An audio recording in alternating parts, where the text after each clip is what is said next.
it's a very powerful, whether you like it or not, and whether you're in a relation yourself or not, it's a very powerful instrument that is used and abused to maintain and to promote patriarchal notions. And I would say there's a patriarchal crisis, there's a crisis of patriarchy, not necessarily masculinity.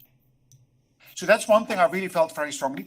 And I think the term patriarchy is hardly used. It's more masculinity. But to me, the problem is patriarchy, because they do refer to women having masculine behavior, true. They don't say man using feminine behavior, sadly enough, which is also true, which is a reality. And in fact, they don't spend sufficient time on that. And I find that missing. And the second thought I had through reading through the introduction, it's a very white people's view. And I didn't like that. Because if I look back at all the time I spent in India and Bangladesh and South Asia, there's so much more study on the role of man and patriarchal dominance since colonial time, actually as a perpetuation of colonial time, in areas and countries where patriarchy was not necessarily the only norm. And I find that really missing in the literature analysis. Now, they have taken particular authors, but even the authors are sort of given too much of a northern view, whereas some of the authors have a strong southern view as well. Like Jeff Hearn, I've seen him so much on the platforms, who really has a lot of knowledge and experience from what's happening in the global south or the global majority, I would say.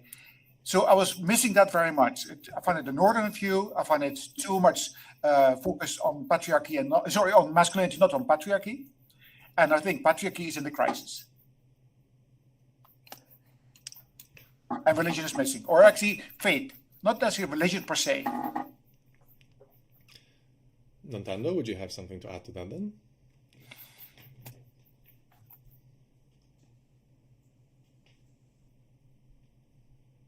Yes, very much.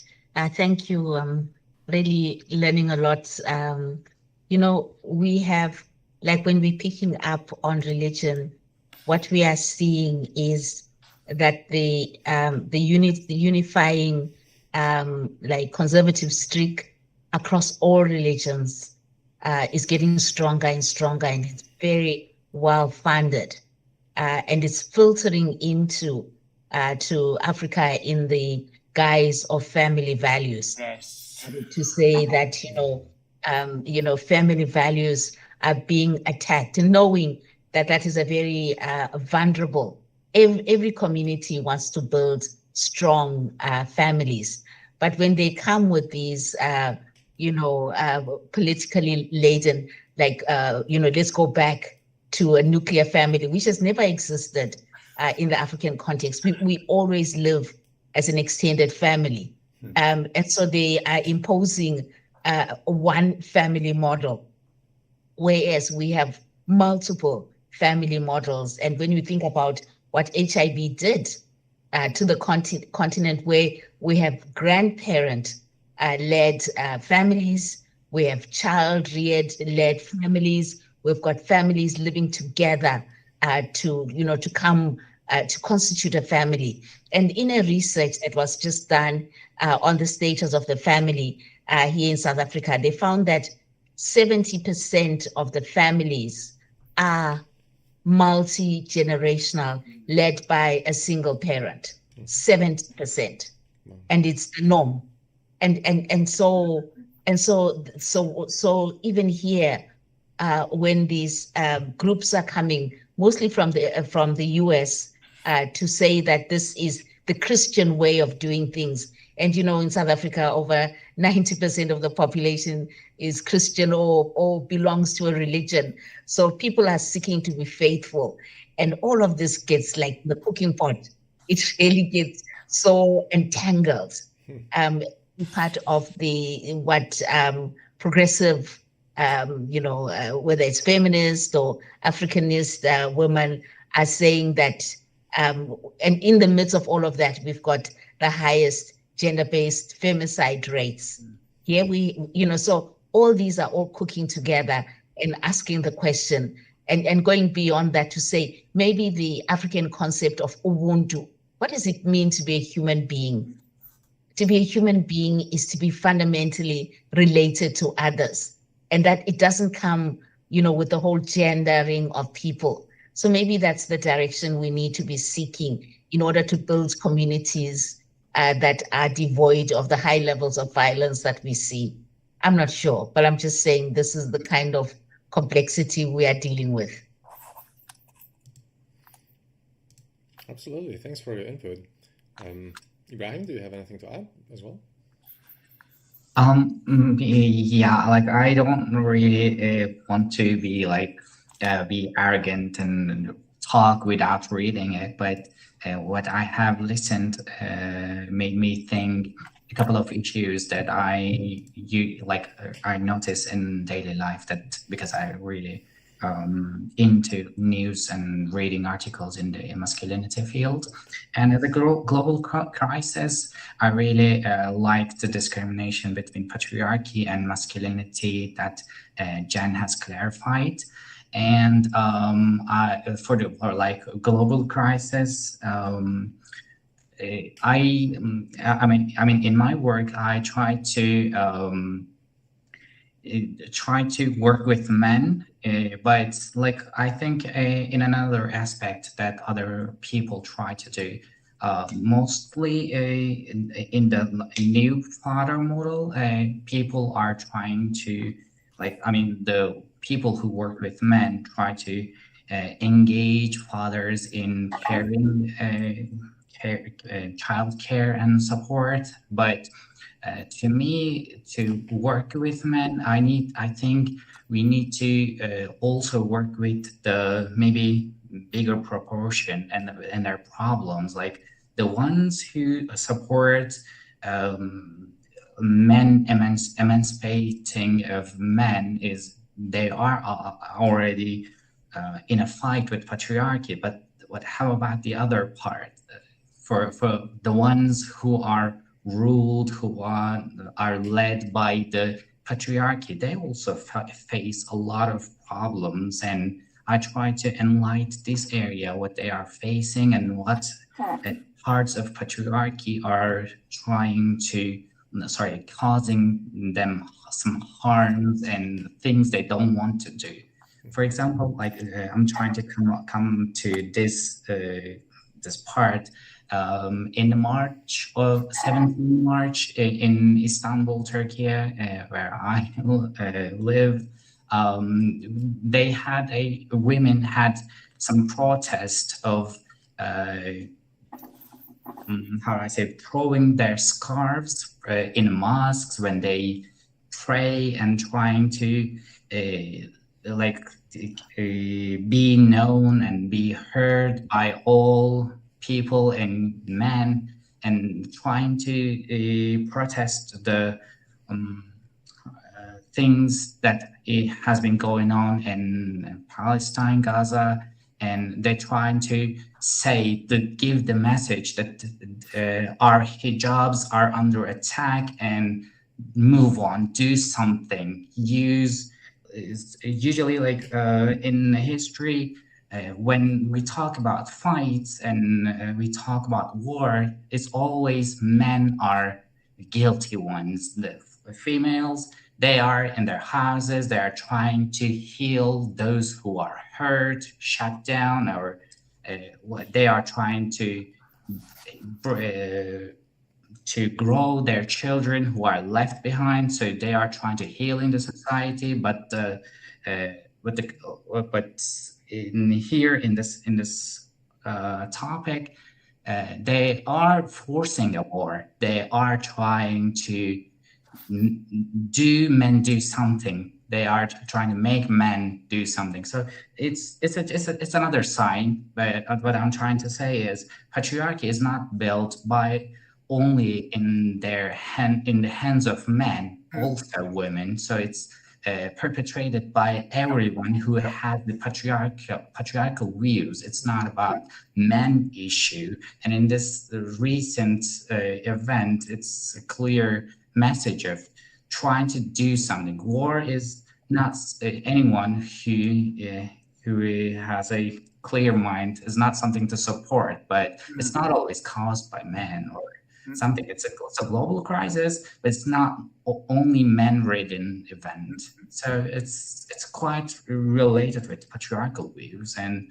I'm trying to, in my work, trying to see what causes this patriarchy go on, rather than trying to help men, either women, to survive with what they have in the current situation. So I hear in many of your reflections in here, I hear this focus on the patriarchy, or maybe this kind of patriarchal idea of what a family model should be, that comes maybe also from the US and is not befitting all the places like South Africa where it's being implemented, or maybe that is not so much about masculinity or men as it is about patriarchy, which can be perpetuated by people of any gender, of course, because they've also been raised in the patriarchy. And I'm curious how you see, maybe then it's worth kind of rephrasing the initial question about not so much masculinity in the global crisis, but also the patriarchy in the global crisis. Because the way I understood the chapters from the beginning is that it's kind of, we overuse the term, the crisis of masculinity, and I think, Alex, you're right to say that, maybe it's more of a flux than a crisis, or like this term is just overused.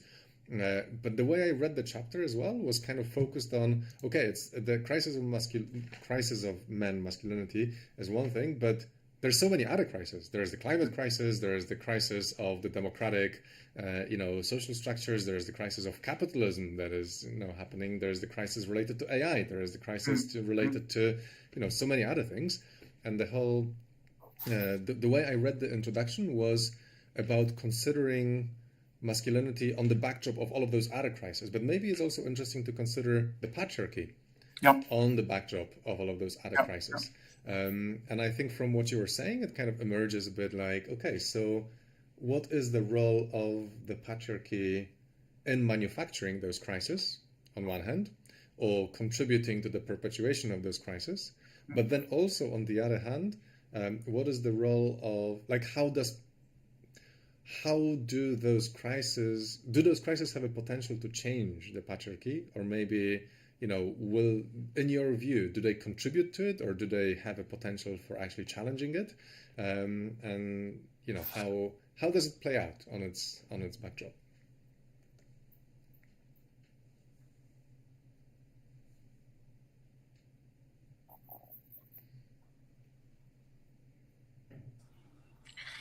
I don't know. I mean, I'm trying to think of, when we talk about patriarchy, it's easy to get lost into, man, women, this gender, that gender, the effects and what have you. Yes, that's all part of it.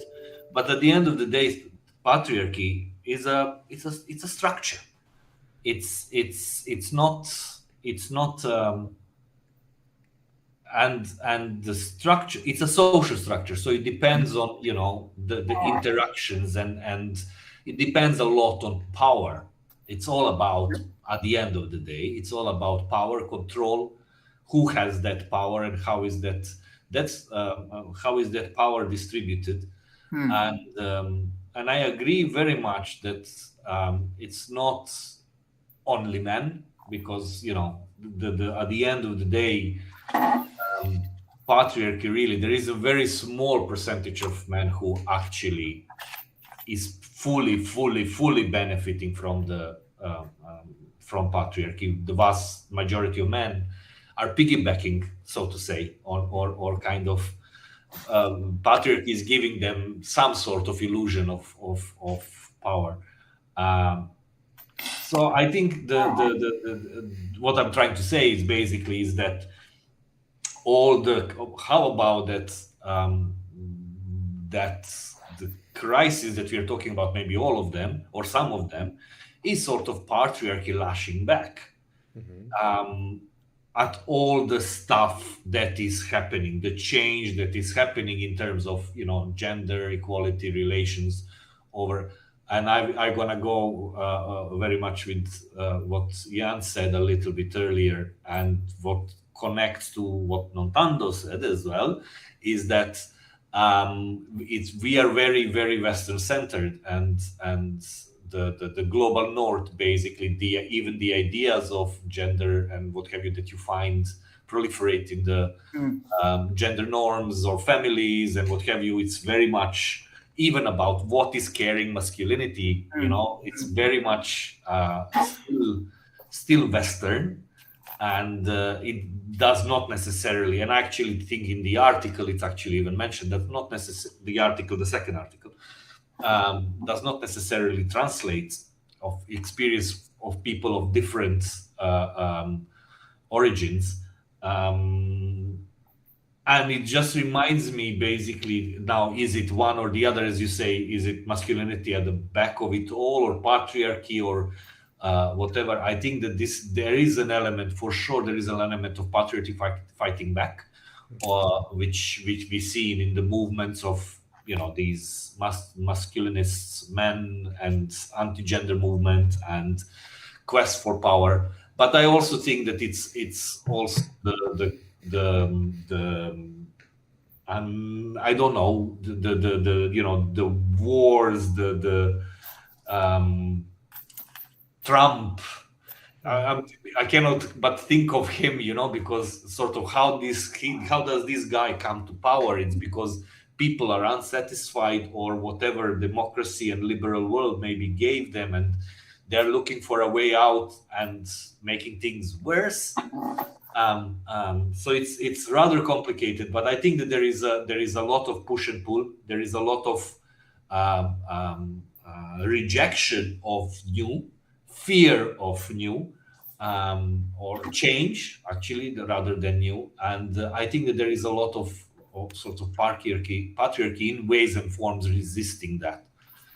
So, you know, battle, no, not a battle. I don't want to call it war. I hate it, you know, war, you know, but there is a lot of resistance to change, and it manifests itself, unfortunately, in some powerful form, because there is a lot of powerful people who are invested in keeping their power or increasing their power.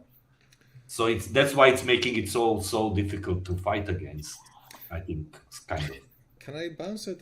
Sorry to interject. I think it's really interesting, and I wanted to bounce it straight to ask Nontando for your perspective, because I think, Alex, you're really right about talking about the very, like, northern Western centric character of this thing. And one of the things that I think Nontando really picked up on, which is the kind of almost like the definition of a human, or what makes a human, or what makes us, you know, who we are. And I think in Europe and in the Western world, we're still very much kind of based in this Enlightenment, Immanuel Kant idea of that what makes humans is reason, right? Is our capacity to have reason. Whereas you're quoting the Ubuntu philosophy and talk about connections with others, right? And I think that right now, in a lot of this backlash that is happening, there is a lot of this kind of return to a very, sorry, but bastardized version of, you know, ancient European philosophy of Stoicism, or of, you know, this Enlightenment idea that men are those, you know, stable, stoic, reasoned creatures and all of this. And in here, it is very much presented as a return to something that, you know, was in the past and was so great and worked for everyone and all of it. But I'm really curious how that pans out in different cultures in which, you know, this is not the past, right? You have different roots. And you mentioned that you have those people coming from the States, for example, and saying, you know, this is what a family model should be. And I'm curious how that plays with this idea of, you know, what's a human? What's the old good thing that we should be returning to, according to them?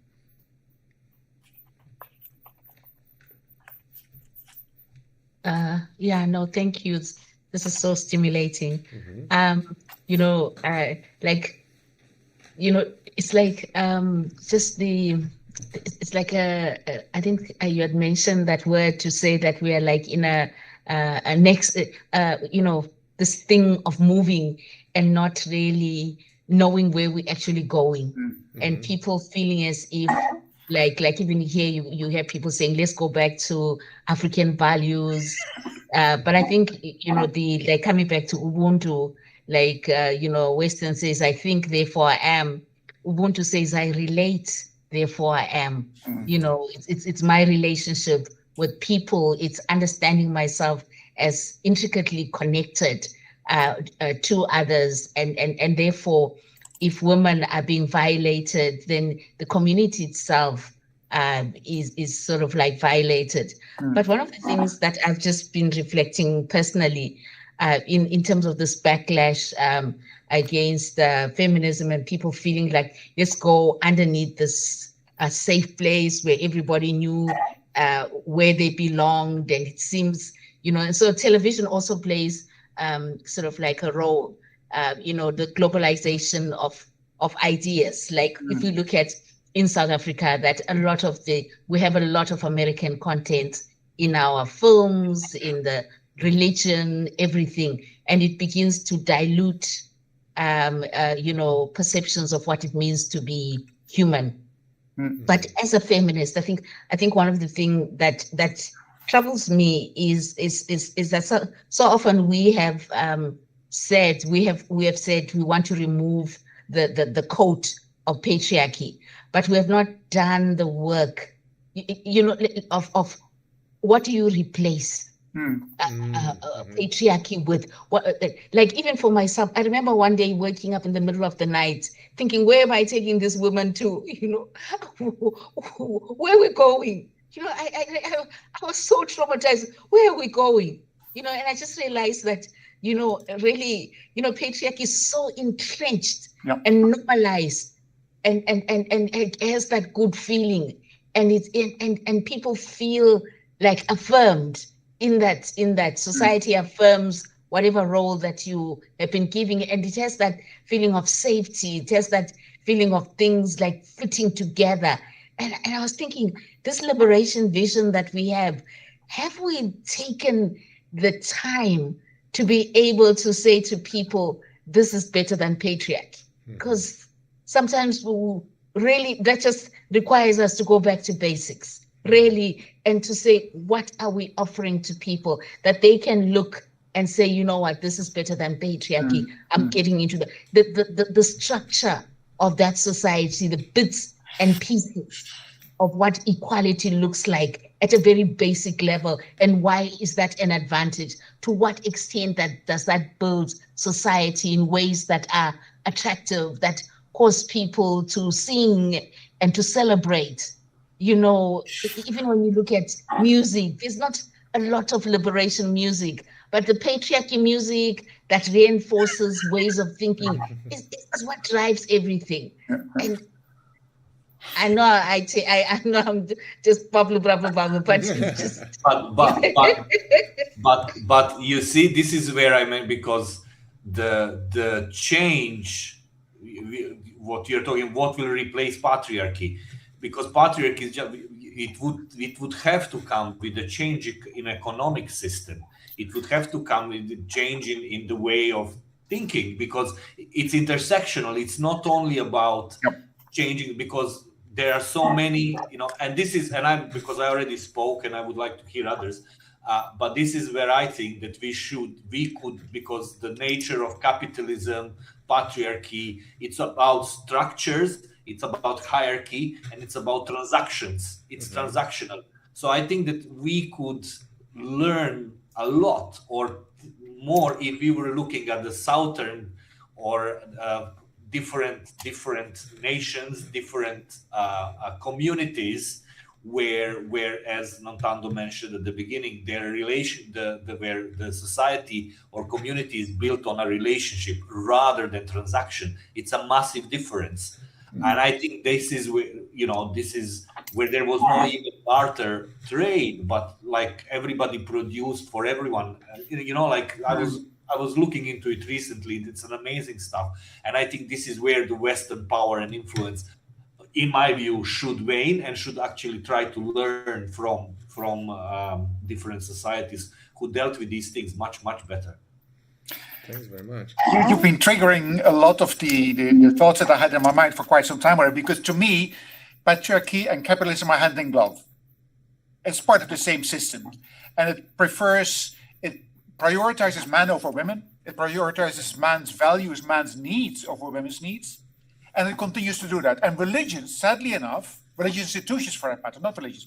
Religious institutions do the same thing. They've done that since colonialism. They've actually introduced that whole notion in many countries of the global south, and actually have maintained that very much. And that's exactly why the Americans keep coming to different countries in Africa to maintain, and that come to South Asia as well, Southeast Asia as well. Now, what I feel, and that's where I would feel, we don't have to have the answer of the alternative. In fact, on 8 March, when I was in a meeting organized by Pax Christi, there was one woman who actually said, well, I'm studying to replace patriarchy by matriarchy, and that no way, that's flipping the coin. Mm-hmm. That's purely flipping the coin. Let's not have any archy. Let's not have any dominance. Let's get out of dominance. Let's get into Ubuntu. And I must say, what you describe as Ubuntu, I've seen here in some forms of cooperatives in different parts of the global north as well. We do not have to have the answer, but what we do have to do as a homework is analyze the ingredients that are sour and bad. I mean, I always compare it to a cake. The cake that we're eating now, we may share it slightly differently, but it's still a sour, toxic cake. The cake is toxic, absolutely, because the ingredients are toxic, either because of toxic agriculture or because of the capitalist exploitation or the blood that's being used to produce it. It's toxic. Okay, not good and not healthy. If we change that, we don't have to change it overnight because we don't know what the ingredients would be. But can we all study through our different philosophies in the world, through our different experience from the past, what ingredients, context specific, would actually contribute to a cake that is healthy, nutritious, and sufficient for everyone under the sun? And that is, it's both spiritual, not necessarily religious institution, but spiritual, and at the same time helps us to find the best economic and the best agriculture and the best human resources to create a new recipe that will then slowly turn into the alternative for the present capitalist, neoliberal, patriarchal notions of dominance. And I think we can do it, but we cannot do it overnight. And we have to be patient because if people say, what's the alternative? Socialism is it? No, there's no ism. There's no ism that actually solves the problem. We have to create it, and we do it together. But we have to do it context specific because some countries have more sun and have more solar power, and other countries have more snow, and they can do other medicine research and whatever it is that we can do specifically in the context we live in.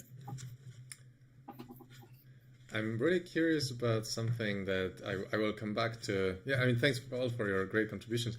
I'll come back to what you were saying, but kind of ask a question about the text itself, because in this like focus on engaging into constructing something better and focusing on maybe like other non-dominance based kind of social orders or frameworks into this.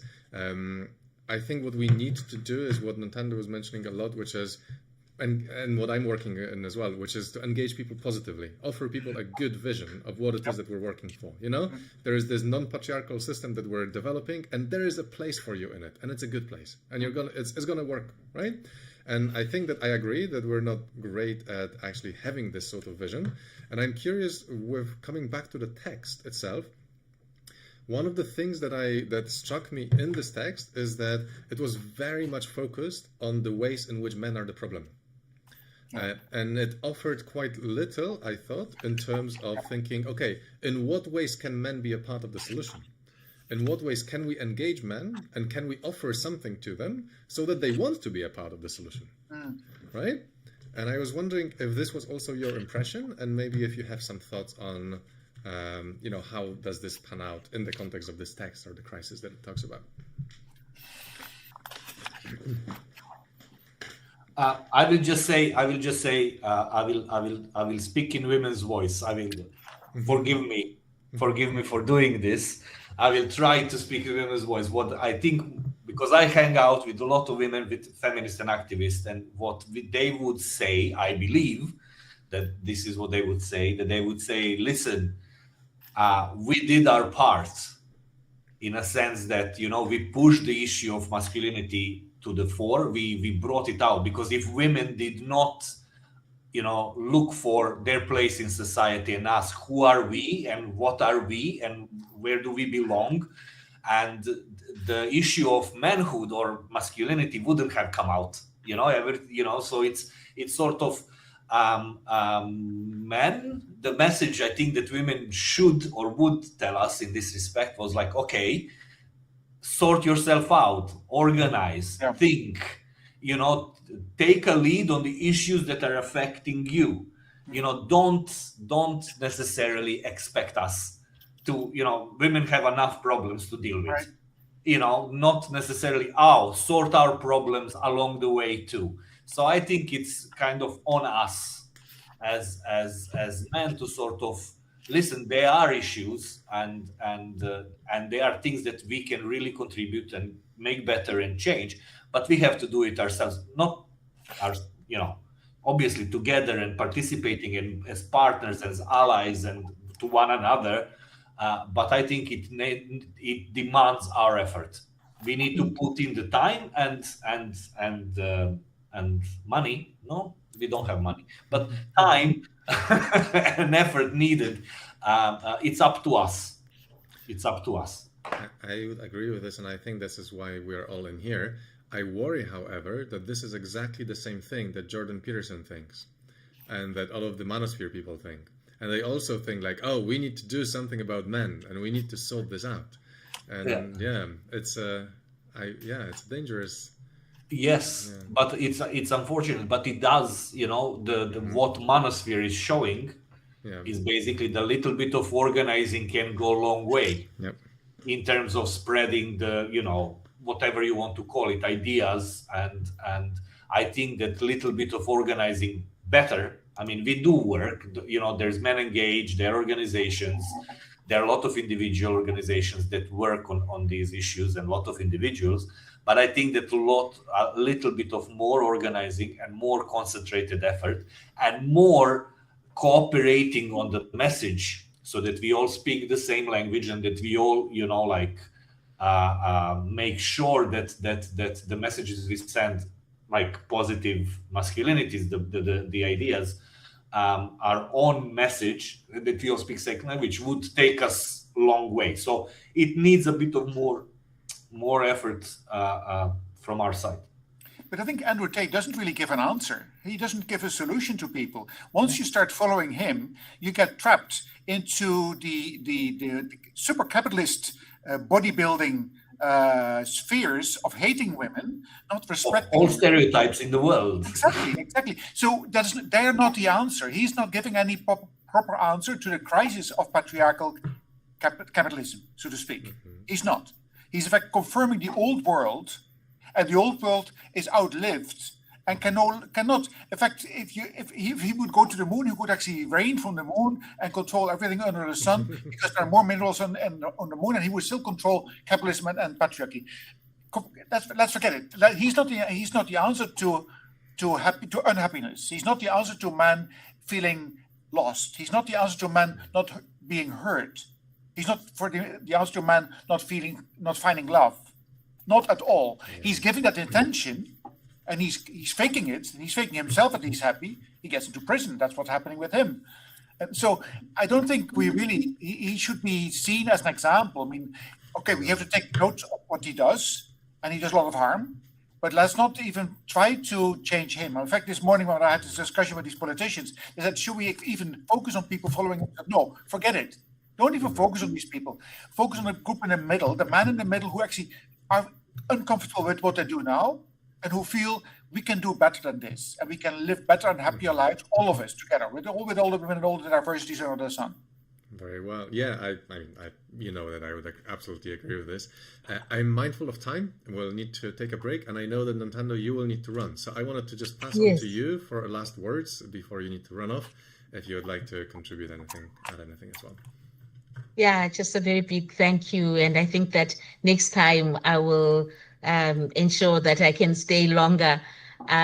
Really, this whole idea of the participation of men and this either or thinking, which sometimes I feel is a bit like Western, like either or thinking instead of like both and much more. Yes. Like men working, yes, doing the homework, but not alone, because they are part of a bigger community that they need to feed into.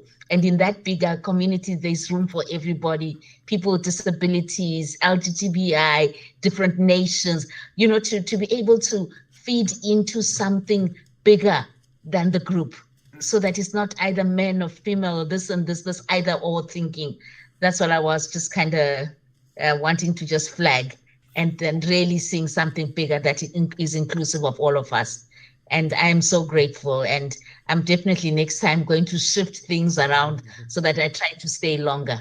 Fantastic. Thank That is great words. Thank you very much. And yeah, we're looking forward to welcome you back. Thank you time. for joining us. Yeah, thank you. Thank you so much. See you next time. Yes, All thank right. you. Ciao. And for now, Bye. let's take 5 minutes break for the rest of us. And then after we come back from the break, we talk about the second part of this, the second article that we read that is focusing specifically on fatherhood and migration. Okay? Right. Okay. Thanks very much, guys. I'll see you soon.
All right, welcome back, everyone.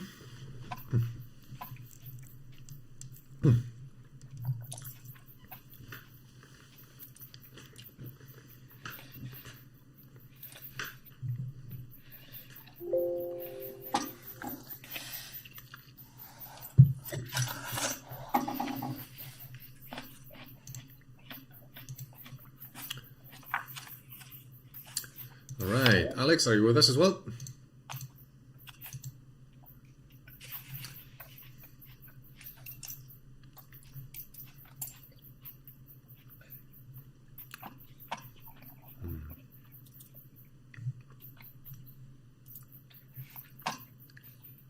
I guess we shall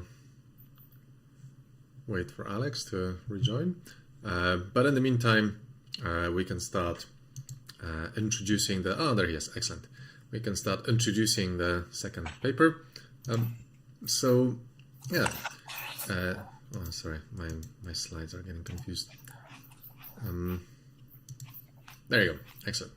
Okay. So the second paper we have read in this collection is specifically focused on one specific crisis and one specific topic, and that is the masculinity and fatherhood crisis. The fatherhood topic in the context of the migration crisis. And the author's name is Jelena. Let me just quickly come back to this. Yes, Jelena Spielberger. Has written a really interesting take, kind of empirical research-based paper on the topic of fathers and the kind of idea of caring fatherhood or engaged fatherhood, and presenting it from the perspective of a privilege or something that you can kind of afford to more or less depending on other factors, such as, for example, your migration status. So yeah, I'm really curious about this. I was really curious about this paper because I think that it comes to back to a topic that we mention quite a lot in here on various occasions. It has to do with class, and it has to do with basically other kind of lines of underrepresentation or discrimination than just gender. Or even gender and ethnic background. And I think that this is really interesting. This would be really interesting from that perspective, right? And I was curious how you found the paper, both from the perspective of kind of drawing attention to some of those problems that are not often discussed, like how do the expectations of better fatherhood intersect with issues such as migration status or class? And maybe if there was anything in this that was also missing for you in terms of what the paper considered and what it didn't consider. So yeah, I have opinions on this, as you can imagine, but I wanted to hear from you first before I go into it. I must say, honestly speaking, when I went through the paper and you said this is research, to me this is not research. 6 examples, very anecdotally described, very individualistic approach, and then coming to 3 different types of common people. That's not a serious research. Research has to go with more numbers and balancing the individual approach to a large group that has the same characteristics and all that. So I was actually very disappointing to come to the conclusion that the author comes to. So to be charitable in here, I think that I would love to see big scale quantitative research that actually looks into big numbers. I think this is fair, but I think that to be charitable to the author, I think that it is quite normal in science to precede bigger quantitative research with small scale qualitative research, in which you go into the depth, with some specific respondents, and you kind of suss out what are the topics, right? You figure out what are the kinds of things that we should be looking into when doing bigger scale quantitative research. I see Ibrahim nodding as well. You probably have more experience with research methods than I do, so maybe I'll pass it on to you to offer some view on that. Yeah. I mean, in qualitative research, we are trying to bring the new perspective, and also we're trying to include different perspectives of people. It's technically like, I mean, in the participant side, it's accurate, but I mean, they didn't follow. I mean, I was looking on the article like in a 5-minute break, and I already got halfway through, so I skimmed fast. And I can say that, I mean, Jan has the right points because they didn't follow through the qualitative research because they were supposed to bring up themes that has common occurrence between cases, so they can come up with not just one case, but also like core themes behind the motives, I can say. But also, I mean, when we look at the like philosophical perspective, even one single perspective is also matters in qualitative research. So using individual approach is not completely wrong, or like presenting 6 different cases is not completely wrong, but we need to see the themes, not just the stories of different people. We need to come up with, we need to hear the core message behind. Yep. So, yeah, I mean, Jan has in this anecdotal. Yeah. Alex, you're muted. Start from C. Yes, but what you said actually, that in qualitative research, even one single interview or one single opinion can make a difference or can be important, especially so in the feminist approach to research, because there is a whole discipline of feminist approach to research, which has the element of, the individual, number one, and number two is the biggest, I'm gonna put it bluntly, basically the whole point of feminist approach to research is that your research is supposed to better up or contribute to the in a positive way to the subject of your research.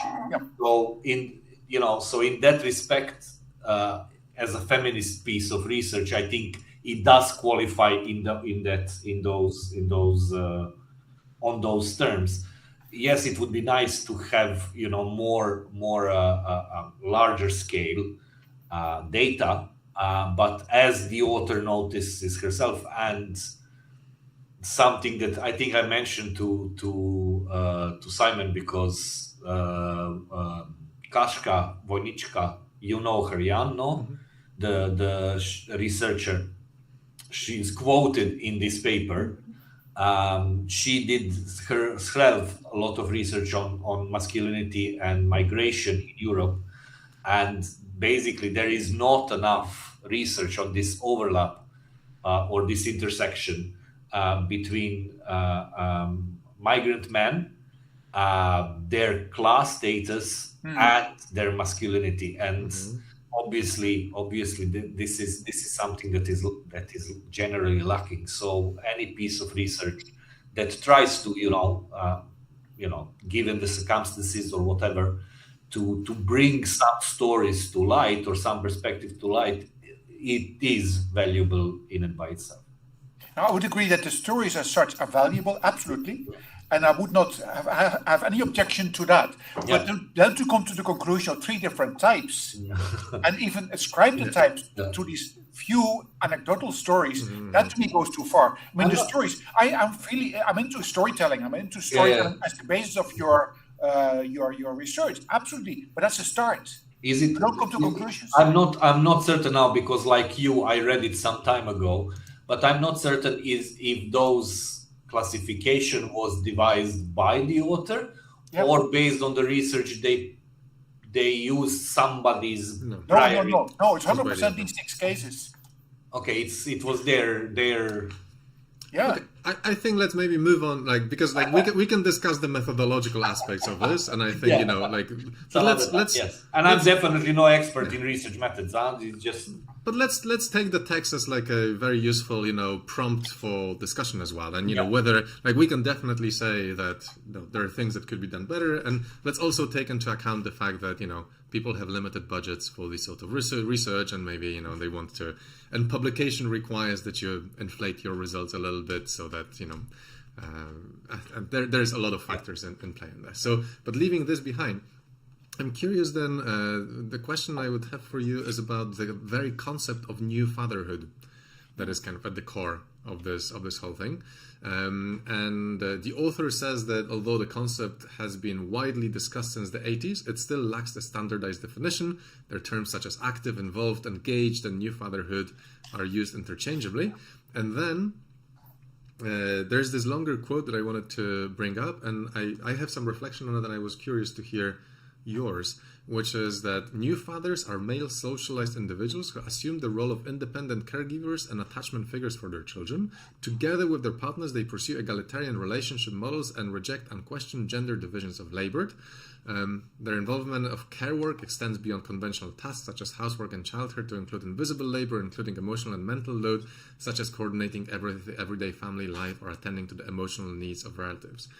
Which I think is a kind of very comprehensive, you know, definition. But what I noticed in that is that this is not so much to me a definition of new fathers or engaged fathers as it is a definition of equal division of care work in a relationship. Right. So it kind of, this perspective to me was very much focused. It was coming from the, women want more equal division of care work from fathers, rather than what is it that engaged fathers contribute to, the development of their children or to the family life or whatnot, right? And so it was very much focused on the fair share of work and not requiring mothers to do more, but it's not at all focused on the kind of quality or the content of the relation that those fathers would have with their kids or with their partners or something like this. So I was personally missing this a little bit from this definition, and I was curious, what was your view on that? Because we are going back to that A thing, first what she said, that it's not clearly defined, which is, for me, it's going back to, I think what I mentioned earlier, that, research in masculinity or fatherhood or new fathers or new fathering or whatever it's referred to is still, it's in itself, it's in a state of flux. We use words interchangeably and not clearly defined. I'm having a lot of trouble locally, with people of using terminology in a wrong way, like having to explain that gender-based violence is one thing that's not equivalent to domestic violence. Right. And the domestic violence, it's not necessarily intimate partner violence. Right. And, okay, obviously I'm coming from, obviously that's my background and where I have the most, I think, knowledge and experience. So I think this is where we are when we say that, there is this, where I say the flux or the crisis, that there is a lot of things and a lot of, new terminology coming up, new words. I read, there was an article, I think the author's name, I read it some time ago, Anderson, who he researched masculinity sports. And he found out that in the sports teams that there is something that he called non-competing masculinities, because the men on the teams were all have the same task and they could only perform it if they cooperate together. So there was no competition which you in a hierarchy you were expecting, and stuff like that. So that's another one. Is it, another term of that maybe, fits somewhere or maybe needs redefining, but it's a term that he, I think, came up with. So I think this is number one. And number two, the second part, the long, how shall I say, description of, what I recognize myself a lot in it, in a sense that, I am the stay-at-home dad, and I've been doing this since 2011. So last 15 years, that sort of, there are functions that are performative, that, are part and parcel of this. And you cannot escape that in sort of, shared housework, shared caring, shared psychological, emotional, and what have you. That all involves, time, space, involvement, and are all sort of performed, because, at the end of the day. And as you said, there is more than that, in a sense that there is, like we said, there is patriarchy, masculinity, but, not seen as a structure. So I think, there is a lot to discuss about what is apart from functional dedication of time and energy and what have you, so performative. What is the more of a contribution of masculinity to the whole thing of caring, family, equality, egalitarian relationships, and so on and so forth. So that definitely needs more deconstruction and more analysis, sort of further than functional approach or transactional approach. I just looked at my notes now. 2 places in this text I wrote bullshit. I don't often do that. Okay. One is on page 86, where it was written, the findings of the sociogenetic typification suggest that constructing caring masculinities within the framework of new fatherhood may be a white privilege, not equally accessible to all men due to experience of racism. And 2 pages later, crucially, the relationship between new fatherhood is shaped by intersectional, interwoven structural inequalities that condition both its viability and individual access to necessary resources. But the earlier claim is the claim that it's about color, ethnicity. To me, it's class issues. Yeah. It's again class issue, and it's forgotten. Yeah. Yes, I was quite shocked about that as well. Because, it says, like, the findings indicate that access to new fatherhood remains unequally distributed, right? And it mentions white privilege is not available, but it does not mention class privilege. I was also really quite curious about that. Ibrahim, you go on. I mean, before jumping to the, inequalities and the racial differences between fatherhood, I wanted to bring up some stuff from my thesis that I have popped up in my second screen. The ambiguity of the new father model I want to talk about on this one. The Joseph Fleck, the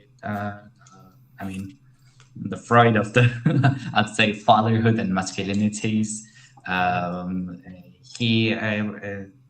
He defines 4 different types of fatherhood models, which is one of the moral guide or teacher, the father from 16th century to what can I say? Sorry, I don't.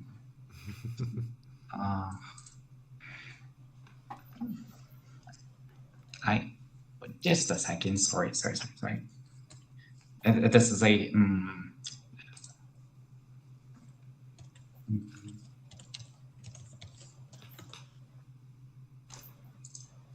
One moment. It's a term. Industrial Revolution. From 16th century to Industrial Revolution, fathers were meant to be moral guides and teachers, to the ones who are responsible of their children to be educated and be ethical and moral. And then after Industrial Revolution, the father roles are changed into breadwinner, the one who goes out after the village of the house and go bring bread and money and everything. So, and after that, their role model are changed. From the Industrial Revolution to the First World War, and for the second, because we are talking about Western-centered type of class. So in that manner, we had the father, which are sex role model, and then after that, until 1970s, we had this new nurturing father who are caring for their definition. He does this classification, but the core point is the fatherhood model is defined. Later, this cultural change is affected. Like Industrial Revolution is change the whole system for like Great Depression and World War II, change everything. And we needed, the world needed new men to build the society. And it's not like their position to do. I'm not claiming that men should be the doing one, but history evolved like that one. And then after the cultural change in 1970s and 1980s, after like effective feminism, first cinema, movies, theaters, books, and news and everything. Like change happens first, and then we put a term on it. So we are, when you say, and Simon, you said like I'm not satisfied with this definition. The world changed so fast, and we are not like catching up the new father and what's the expectation from fathers to be doing. So that's why like the ambiguity comes from the culture. We need to first make sure that what do we expect from the fathers, and then we put a name, put a tag, and then these articles presents those tags to fathers and must and must nots. I find this really interesting because it's like what do we expect from them, but like I think I like the core kind of question asked by the article, which is what we expect of them realistic given their people's immigration status? And I think it doesn't mention class status, which I think is really the important thing. And there's this one story of one of those guys who's working night shifts, right? And he wants to be a more engaged father, but he's working night shifts, right? And there's also like the fact that he considers it just normal, right? That this is what he expects that from life, right? That this is just, and the author kind of ties this with the experience of racism and experience of being an immigrant and experience of just like, well, I'm in this country, so I should be happy that I can have at least that, right? But this is affecting, obviously, his capacity to be the new father, right? And fill those expectations that we might have of them. And I think this is interesting. And I think it's also kind of plays into this, I think justified puzzlement or anger that you have there, Jan, about the class not being mentioned. Because, well, it's not mentioned in here, but it's also not mentioned like, so demographically, right? She mentions that only one of those 6 men has higher education. Right. Which obviously is, tied with social class as well, right? Or it's tied with earnings, and it's, people working night shifts and things like that is also massively tied with this. So I think that this general idea that this new fatherhood should involve some sort of rejection of domination inherent in this, hegemonic masculinity and embracing of carrying masculinity and kind of relinquishing privileges and all of this. I think it is an interesting point to be made in there that depending on your social status, this can be easier or harder, and that expecting this of people depending on where they are is not that obvious maybe, or maybe should come with caveats or something like this. And I would like to see more discussion of class in there. But I think that the kind of like general premise is really interesting, and I would really like to see it researched in more detail. So I'm curious what you think of this like general premise. That that kind of conforming or not conforming to those expected masculine roles when it comes to maybe one of those masculinities that you're mentioning there, Ibrahim, as fatherhoods.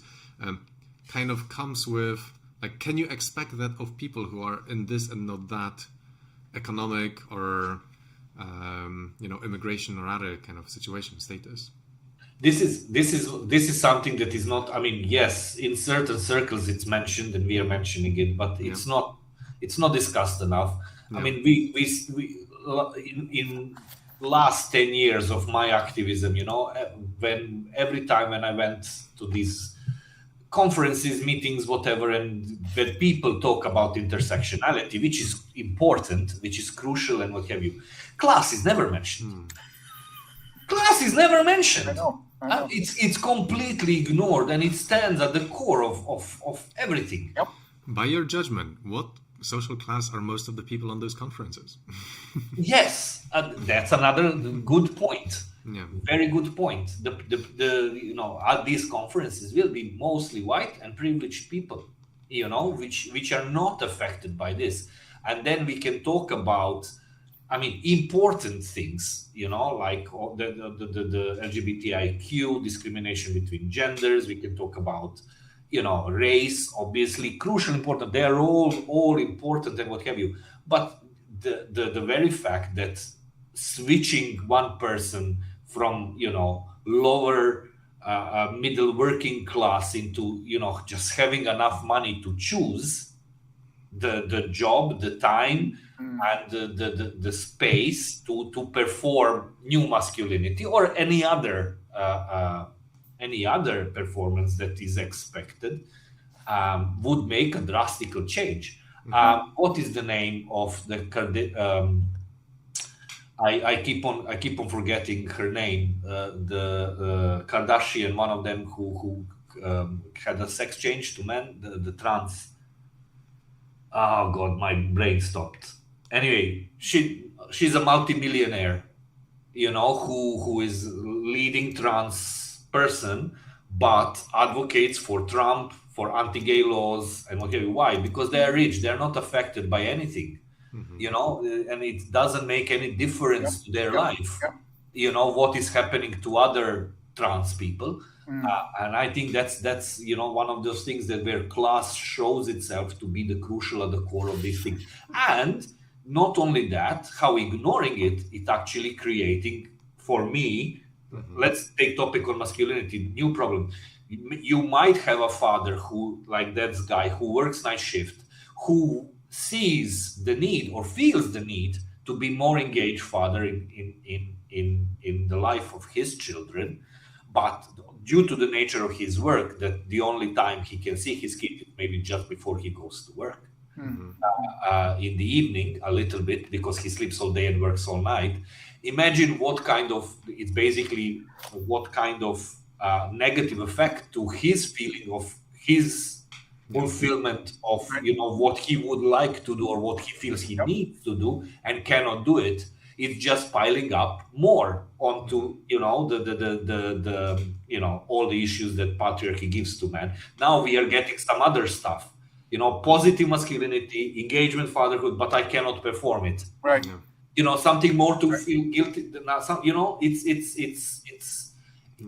and at core of it is the class. Yeah, exactly. But we need to speak about it more. Yes, capitalist system. Sorry, there is a big chunky problem there, which causes big chunk of the problems in every other area.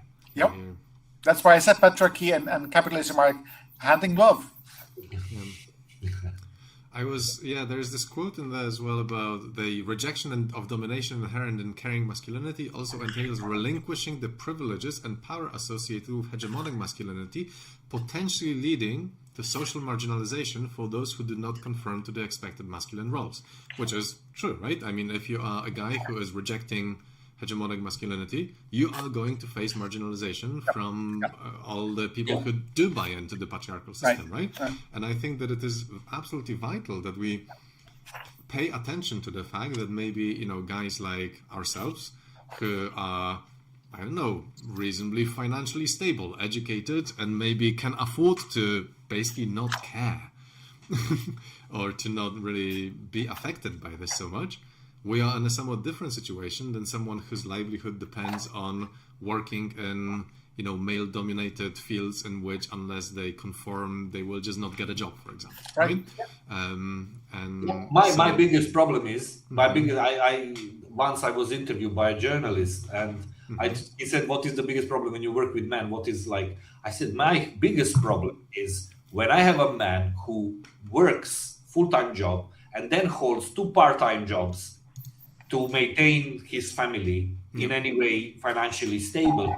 I have to come and tell him, you have privilege." Yeah, exactly.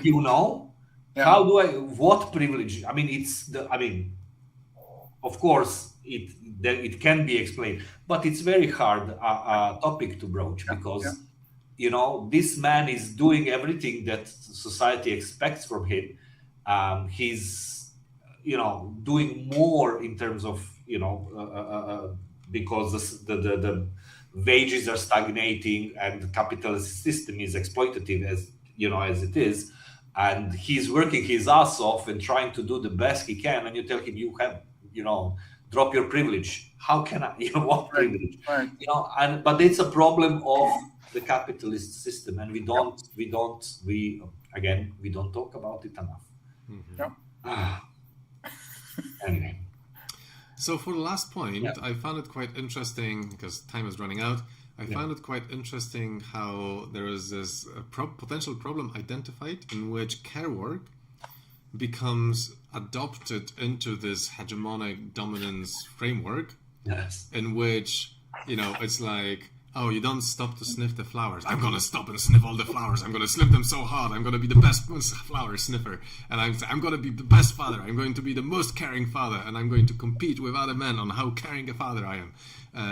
And this kind of was mentioned as like the kind of thing that some of those people were... Becomes competition. Exactly. It becomes competition, right? And I wanted to give you an anecdote of something that I have experienced just very recently. I went to the biggest game developers conference in Europe. And at this conference, they had a panel devoted to mental health and men, actually. Okay. It was actually becoming, because kind of burnout in this environment is very high. So basically they had this panel devoted to mental health. And in there, you would have guys who say like, yeah, well, I've been in therapy for the last 2 years and this is what has happened. And then the next person stands up and goes like, well, I've been in therapy for 3 years and this is what happens. And the next person stands up, I've been in therapy for 5 years. They must be rich people. And they can afford the therapist. And it was funny because people were kind of doing it ironically almost, right? They were conscious that this is not something you should compete on, and yet it was kind of coming up, And it's really interesting how this interplay, it's hard to embrace the new without fully getting somehow out of the old framework of thinking. And I will just say, like, again, capitalism, I get adverts on Facebook for fathers who are taking care of their kids. So there is a baby bag, with place for nappies and the bottles and stuff. But it's all designed as a tactical gear. All right. What? Look like a military bag, But it's actually bag which is for baby needs, baby stuff, Oh, poor kid. So that the father who is out, let's say, taking care of his kid outside and stuff, could wear something that is really, really, really manly. Yeah. Manly. I mean, military. Yeah. Looking baby bag and baby supplies. Yeah. Wow. Capitalism again. Money. Well, I see Simon having blue fingernails. Yes. Is that one of your kids doing that, or was it your own choice? Oh, I do not have kids. This was by all means my own choice. Okay. No. This was my own choice. It happens to fathers when they have young kids. They often do that. But I have been actually. It was quite funny. I will maybe finish with this small anecdote. Recently, I went to an event in which kids were allowed, and I was actually doing my nails because it just went. It was like a spring themed event, and I was doing my nails. And there was this little boy who was like 10, something like that, a friend's son, and he was just like, "Oh, that's really nice. Can I have my nails painted as well?" And I was like introducing little boys to nail painting. So there you go. I don't know if you can see it. That's a shaver. Yep. In a shape of a hand grenade. Great. How sick can we be? Well, it's interesting how, because it's playing into this fragile masculinity, of like you need to still Even such a confirm that you're good manly thing of enough, right? being caring father and stuff. It plays on those how the other man will see you. Yeah. And it's all about competition. Anyway. So it's really interesting because in the article as well, it's and I think I find it quite interesting in general that there is this tension between asking whether care should be part of masculinity or is it a feminine thing that men should do? And like to what extent are we talking about transforming what genders are, and to what extent are we talking about like, oh, we should forget about those genders things completely, we're all just humans and we just do those things which were traditionally assigned more masculine and feminine in the past, but we should really forget about those labels. And I think that in this article it was also an interesting tension, right? Are those guys seeing themselves as they do something that's feminine, or are they seeing like, no, we're expanding what being masculine means? Yeah. But that's I think that's a tension that exists sort of even in feminism, because you will have feminists which basically say we are looking for a genderless society. We want a society where gender does not matter, whilst you will have people who are more will say no, gender matters a lot, so we need, rather than gender doesn't matter, we need to have a society where all genders are equal, which is not the same thing. So it's a little bit of that. I think the man masculinity I would agree with more about expanding what care means, because traditional masculinity involves men caring, just very limited. What does that care mean? But it's another topic, another discussion. Well, on this we can slowly end, as we will have another discussion soon. But I wanted to give the last words to Ibrahim as well. You're here with us for the first time. Do you have any final reflections you wanted to leave us with before we finish? Yeah, thank you. I mean, it's a really I'm looking for the next one and be better prepared. Definitely, it's a really friendly group, and I really liked. I had a couple of things that I could share. Also, like I have a lot of, I'm still working and reading articles, tons of articles actually, and I could, I think Listen, if you have something interesting that you want to discuss, an article or something, please suggest it. Absolutely. So we can maybe read it and discuss it as a group. Yeah, of course, and I'll keep that in mind. And I want to finish with this little slight topic, which is I recently. It was a year before. There was this researcher who is working on men in clinical settings, and in that it was an education for psychotherapists who wants to work with men, and in their education it was an online asynchronous education, which had step by step. You finish first task and then do the second and go on. And in their education, what I realized and I didn't quite like was that you try to go around with the person's sense of masculinity, go along with it, and try to help them without breaking their sense of masculinity. When you asked the last question, I had this in my mind, is caring feminine or masculine? I had in my mind that are we trying to if this question belongs, men should do masculine stuff and avoid feminine stuff, and then we would put some importance whether caring is masculine or feminine. Yet we need to, remove the barriers and try to help men do whatever they need to do, they feel like to do. For example, trying to marking the behaviors that are masculine or feminine. It's putting barriers of those who struggles with masculinity, trying to keep up with masculine standards, but also wants to connect with their children. Then if we put markers on femininity, and then they would have lots of struggles. So I think going around of masculinity and going well and trying to do little changes, maybe putting us in a more careful road to change, but also we would be following the path that already the world runs on. And again, I would say that it's the same sort of capitalist notions of what is called care, what is not called care. Man will not cook at home, but I will cook in a restaurant for money. Man will not do the laundry at home, but I will run as a manager the laundromat to make money. So it's the same activities, but capitalized to make money. And that's the man's world. It's again the patriarchal capitalism that brings together the position. And because if man is doing something that is perceived feminine, like cooking, cleaning, caring, then he's doing it because he's really good at it.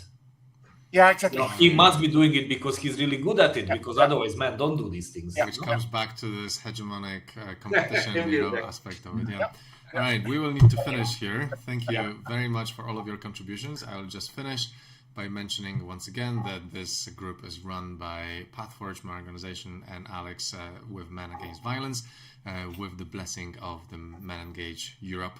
And if you want to find out more about this, you can check out our website or go write us or find us on some social media.